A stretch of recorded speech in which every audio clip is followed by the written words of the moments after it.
I really had a hard time connecting with that Chiefs mess. In fact, I was very disconnected from that Chiefs mess in the immediate beginning. Here's what I mean by that. I called a meeting. Like 4 Chiefs showed up. Now, we only had like 15 or so on the ship, but I was like, fuck, what the world's going on? And one of the 4 who showed up, this dude, Chris Jones, I'm like, dude, what? He's like, man, this ain't no aircraft carrier. We got jobs. We standing in watches. And I was like, what? I was not trying to hear that. And so then I came in for chow a couple of days. Nobody sat by me. And I was like, wow.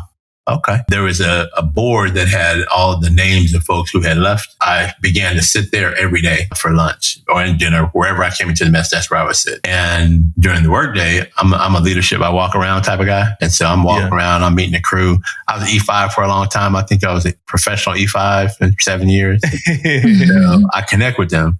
And so what my thought was, I don't need a Chiefs mess. I just need these second classes to make the ship move. And what ended up happening is that the second class were like, man, have you met the new CMC? That dude's legit. And so the mess started hearing about how dope I was from their team. Can you imagine how embarrassing that's got to be? Second class coming to tell you how dope the CMC was as he was helping them do this or do that and being a part of this, sitting on the mess deck talking to him. You know, the next thing you know, somebody said, why you always sit here with this plaque? I said, because I don't really know y'all, but I know these dudes would have my back if they were here. And that cut them down to the white meat on that. The next thing you know, the relationship in the Chiefs mess started to fold into something magnificent. And that Chiefs mess right there, Jack, I would put against any Chiefs mess in the Navy. Them dudes were committed to excellence and the fair treatment of all.